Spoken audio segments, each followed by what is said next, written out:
ஸ்கூல்ல சேர்த்து சொல்லுங்க. அதுக்கு அவங்க அப்படியே சொல்லிட்டு இருக்காங்க. இங்கிலீஷ் மீடியம் போகாம நம்ம ஸ்கூலுக்கு வந்து சேர்க்கணும். இந்த மிஸ் சொல்லி கொடுத்தது இங்கிலீஷ் மீடியத்துல ஒரு படி மேலே இருக்கும்.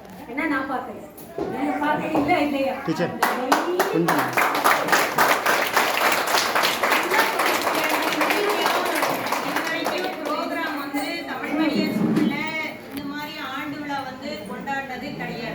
நம்ம ஃபர்ஸ்ட் டைம் நம்ம பார்க்குறோம். அதுலயும் எவ்வளவோ நிகழ்ச்சிகள் இருக்கு. கொடி ஏத்துறோம், டெய்லி வாரம் அசம்பிளி வைக்கிறோம், ப்ரேயர் வைக்கிறோம், நிறைய இருக்கு. வருஷம் எல்லாமே பண்றோம். ஆனா எல்லாத்துலயும் வந்து ஸ்பெஷலா ஒரு தமிழ் மீடியம் கவர்மெண்ட் அரசாங்க ஸ்கூல்ல வந்து ஒரு ஸ்டூடெண்ட் வந்து இங்கிலீஷ்ல ஃப்ளூயண்டா ஒரு வரவேற்புரை கொடுக்கறது இதுதான் நம்ம ஃபர்ஸ்ட் டைம் பார்க்கிறோம்.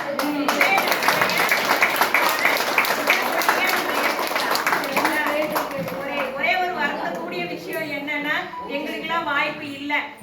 ஏன்னா எங்களோட குழந்தைங்களை சேர்க்கறதுக்கு வாய்ப்பு இருக்கிறவங்க தயவு செஞ்சு இதை பயன்படுத்திக்கங்க. உங்களோட குழந்தைங்களை தயவு செஞ்சு அரசாங்க பள்ளியில சேர்த்து தமிழ் மீடியம் ஸ்கூல்ல. ஏன்னா இன்னைக்கு வளர்ந்த நிலையில இருக்கிற அத்தனை விஞ்ஞானிகளும் அத்தனை அதிகாரிகளும் இன்னைக்கு இருக்கிற அரசாங்கம் சார்ந்த அத்தனை அலுவலகத்துல இருக்கிற அவ்வளவு பேரும் எல்லாருமே பெரிய பெரிய கான்வென்ட்ல படிச்சவங்க கிடையாது.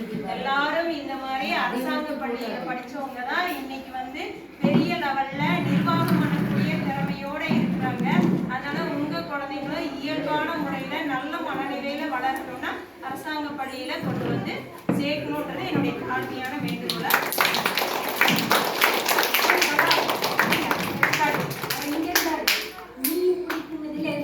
நீங்க எல்லாமே பேசி வாழ்க்கை வளர்க்கணும்.